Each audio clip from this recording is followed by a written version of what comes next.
Γεια σας και καλώς ήλθατε και πάλι στο κανάλι μου. Εγώ είμαι η Γιούλη και σήμερα θα διορθώσουμε τα κείμενα που μου στείλατε εσείς. Αρχικά σας ευχαριστώ πάρα πολύ για όλα αυτά τα υπέροχα κείμενα, όμως δεν μπορώ να τα διορθώσω όλα σε ένα βίντεο. Γι' αυτό σκέφτηκα δύο επιλογές.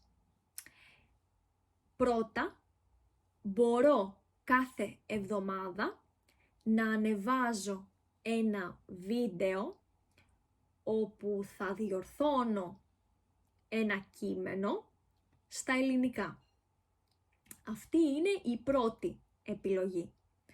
Η δεύτερη επιλογή είναι να κάνουμε κάθε εβδομάδα ένα live, είτε στο Instagram, είτε εδώ στο YouTube, όπου θα διορθώνω ένα κείμενο στα αγγλικά. Δεν ξέρω, ό,τι θέλετε, μπορείτε να μου γράψετε στα σχόλια ποια από τις δύο επιλογές προτιμάτε. Πάμε να ξεκινήσουμε με το πρώτο κείμενο με τίτλο «Ένα γράμμα για σένα».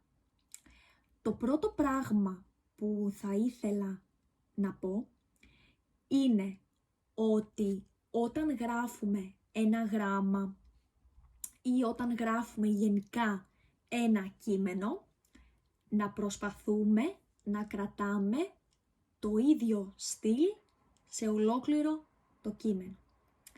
Τι εννοώ?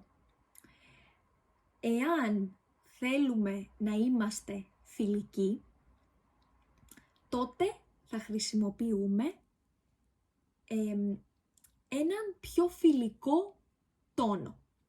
Εάν όμως θέλουμε να είμαστε πιο τυπικοί, θα πρέπει να χρησιμοποιούμε το δεύτερο πρόσωπο του πληθυντικού. Ωραία. Όμως σε όλο το κείμενο πρέπει να υπάρχει μία ομοιομορφία στο κείμενο.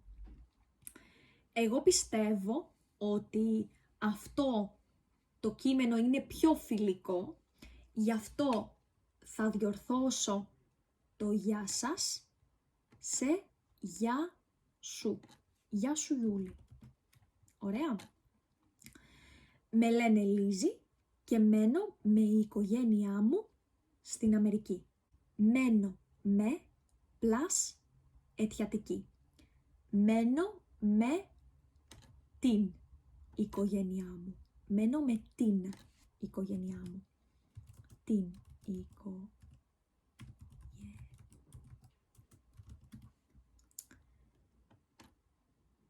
Κάτι που θέλω ακόμη να προσθέσω είναι ότι όταν μία λέξη έχει περισσότερες από 3 συλλαβές και την κτητική αντωνυμία μετά, τότε παίρνει 2 τόνους. Οικογένειά μου. 2 τόνους. Ωραία. Στην Αμερική. Στην πρέπει να είναι με ήτα. Γιατί η λέξη Αμερική είναι θηλυκή. Είναι θηλυκό. Ωραία. Στην. Έχω πολλά χόμπι. Αγαπώ να μαθαίνω γλώσσες. Η δεύτερη αυτή πρόταση, αγαπώ να μαθαίνω γλώσσες, δεν έχει κάποιο γραμματικό λάθος.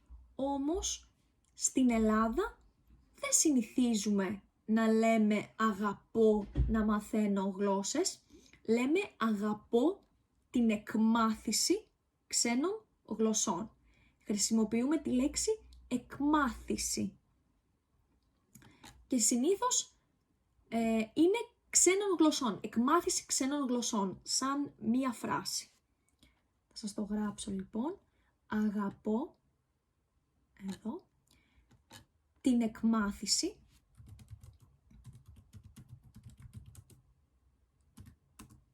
ξένων γλωσσών. Ωραία. Την εκμάθηση ξένων γλωσσών. Στο σχολείο μαθαίνω ή ισπανικά και ή γαλλικά. Οι γλώσσες, οι ξένες γλώσσες, αλλά και οι γλώσσες γενικά, είναι πάντα στον πληθυντικό αριθμό, στο ουδέτερο γένος. Δηλαδή, ισπανικά δεν λέμε ή ισπανικά, λέμε τα ισπανικά και τα γαλλικά. Ακόμη θέλω να πω ότι οι γλώσσες γράφονται πάντα με μικρό, όχι με κεφαλαίο. Με κεφαλαίο γράφουμε τις χώρες, τα ονόματα και όχι τις γλώσσες. Οπότε εδώ πρέπει να πούμε τα ισπανικά,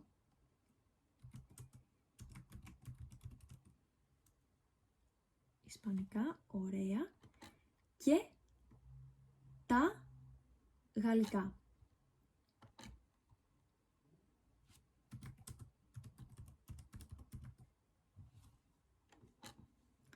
Μόνος μου μαθαίνω ελληνικά για 4 ή 5 χρόνια. Υποθέτω ότι η Λίζη είναι μια κοπέλα. Μόνος μου θα λέγαμε αν αναφερόμασταν σε ένα αγόρι. Ωραία. Οπότε το σωστό θα ήταν να πούμε μόνη μου. Μόνη μου. Μαθαίνω ελληνικά με μικρό. Μόνη μου μαθαίνω ελληνικά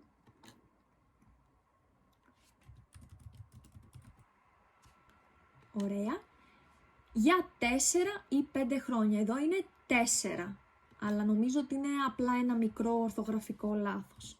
4. Ωραία. Επίσης, μου αρέσει να διαβάσω βιβλία και περιοδικά, ειδικά αυτά με ποίηση. Μου αρέσει να κάνω κάτι συνέχεια. Γι' αυτό το λόγο θα χρησιμοποιήσουμε το θέμα του ενεστώτα και θα πούμε μου αρέσει να διαβάζω βιβλία και περιοδικά. Μου αρέσει να διαβάζω συνέχεια. Μου αρέσει να διαβάζω τώρα, μου άρεσε να διαβάζω στο παρελθόν και θα συνεχίσει να μου αρέσει. Οπότε θα πούμε να διαβάζω γενικά. Μου αρέσει να διαβάζω βιβλία και περιοδικά. Μ' αρέσει τόσο πολύ να τραγουδώ, αλλά δεν είμαι καλή τραγουδίστρια. Ακούω μουσική κάθε μέρα. Νομίζω ότι η μουσική από την Ελλάδα είναι πολύ γοητευτική. Αλλά για μένα η μουσική του Latin Pop είναι η καλύτερη. Λοιπόν, νομίζω ότι η μουσική από την Ελλάδα είναι πολύ γοητευτική. Το επίθετο γοητευτικός, γοητευτική, γοητευτικό το χρησιμοποιούμε όταν μιλάμε για ανθρώπους. Σε αυτή την περίπτωση θα ήταν καλύτερο να πούμε ότι η μουσική με γοητεύει, ότι μου αρέσει πάρα πολύ. Ωραία. Αντί για το είναι πολύ γοητευτική που αναφέρεται μόνο σε έναν άνθρωπο, θα έλεγα νομίζω ότι η μουσική από την Ελλάδα με γοητεύει. Όλο μαζί. Με γοητεύει η μουσική από την Ελλάδα. Ωραία. Με γοητεύει. Ποιο είναι το αγαπημένο σου είδος μουσικής? Λοιπόν, το αγαπημένο μου είδος μουσικής είναι η jazz. Γιατί με χαλαρώνει και μπορώ να διαβάσω με jazz μουσική. Εσάς, ποιο είναι το αγαπημένο σας είδος μουσικής? Πείτε μου στα σχόλια. Λοιπόν, για να προχωρήσουμε στην επόμενη παράγραφο. Έχω μερικά όνειρα για το 2021 και το μακρινό μέλλον. Αυτή την χρονιά θα προσπαθώ να διαβάσω και μιλάω περισσότερες λέξεις στην ελληνικά. Η πρώτη πρόταση είναι ολόσωστη. Πάμε να δούμε όμως τη δεύτερη πρόταση, το πρώτο κομμάτι. Αυτή τη χρονιά και όχι αυτή την χρονιά. Ωραία. Δεν χρησιμοποιούμε το τελικό νι πριν από το γράμμα χ. Τι χρονιά. Θα προσπαθώ να διαβάσω και μιλάω. Λοιπόν, πρέπει τα ρήματα που βρίσκονται σε μία πρόταση και συνδέονται μεταξύ τους να είναι σε μία αρμονία. Δηλαδή, εάν θέλουμε να δώσουμε διάρκεια, τότε θα χρησιμοποιήσουμε το θέμα του ενεστώτα. Δηλαδή, θα προσπαθώ να διαβάζω και να μιλάω. Okay? Θα προσπαθώ να διαβάζω και να μιλάω. Όλα θα πρέπει να είναι σε αρμονία. Θα προσπαθώ να διαβάζω. Θα προσπαθώ να διαβάζω και να μιλάω. Και έτσι θα δώσουμε διάρκεια. Θα το κάνουμε όλο τον υπόλοιπο χρόνο. Να μιλάω περισσότερες λέξεις στην ελληνικά. Λέμε να μιλάω, δεν λέμε να μιλάω λέξεις, λέμε να μιλάω απλά. Οπότε το σωστό θα ήταν να μιλάω περισσότερο. Να μιλάω περισσότερο.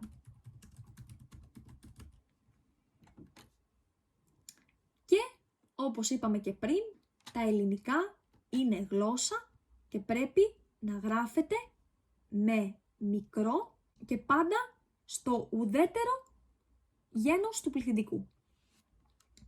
Στα ελληνικά. Θέλω επίσης είναι ένα μικρό ορθογραφικό λάθος, αλλά νομίζω ήταν από βιασύνη. Επίσης, να γίνω εθελοντής και δώρο καλοσύνη. Να γίνω εθελόντρια, επειδή είναι κοπέλα, θα χρησιμοποιούσαμε τη λέξη εθελοντής για έναν άντρα, και δώρο καλοσύνη. Νομίζω θέλει να πει να δίνω, να προσφέρω, να δίνω καλοσύνη. Δίνω. Σύντομα θα πάω στο πανεπιστήμιο και το πανεπιστήμιο πρέπει να είναι και αυτό με μικρό. Πανεπιστήμιο. Ωραία. Θα ήθελα να σπουδάζω στο εξωτερικό στην Ευρώπη. Θα ήθελα να σπουδάσω. Ακούγεται καλύτερα.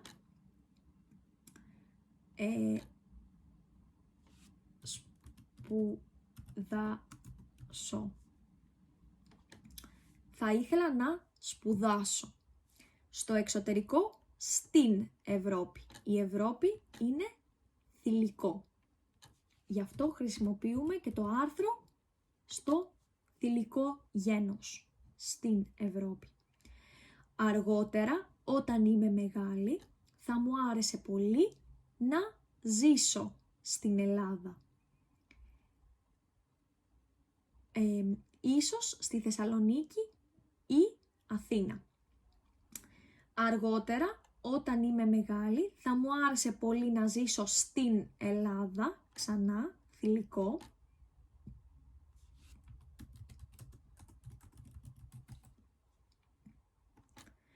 Ίσως στη Θεσσαλονίκη ή στην Αθήνα. Στην Αθήνα. Μην ξεχνάμε πάντα την πρόθεση και το άρθρο. Στην Αθήνα. Επίσης, θέλω να πω ότι ακούγεται καλύτερα στα ελληνικά εάν πούμε όταν μεγαλώσω αντί για όταν είμαι μεγάλη. Όταν μεγαλώσω. Όταν μεγαλώσω. Θα μου άρεσε πολύ να ζήσω στην Ελλάδα, ίσως στη Θεσσαλονίκη ή στην Αθήνα. Θέλω να γίνω διερμηνέας, μεταφραστής ή και τα δύο δεν ξέρω τώρα. Απολαμβάνω τα βίντεό σας κάθε εβδομάδα και σας ευχαριστώ για όλα όσα κάνετε για εμάς. Απολαμβάνω τα βίντεό σας. Όταν μία λέξη είναι 3 ή παραπάνω από 3 συλλαβές και τον τόνο στην τρίτη συλλαβή από το τέλος και ακολουθεί η κτητική αντωνυμία, τότε χρειάζεται να βάλουμε, όπως είπα και πριν, 2 τόνους. Τα βίντεό σας. Τα βίντεό σας. Τα βίντεό σας. Ωραία. Και σας χωρίς τόνο. Οι μονοσύλλαβες λέξεις δεν τονίζονται. Ευχαριστώ για όλα όσα κάνετε για εμάς. Εδώ λείπει η λέξη όσα. Για όλα όσα κάνετε για εμάς. Και εγώ σας ευχαριστώ πάρα πολύ για τα υπέροχα λόγια σας. Φιλάκια, Λίζη. Σας ευχαριστώ πάρα πολύ που παρακολουθήσατε αυτό το βίντεο. Ελπίζω να σας φάνηκε χρήσιμο και θα τα πούμε την επόμενη εβδομάδα στο επόμενο μάθημα. Φιλάκια πολλά!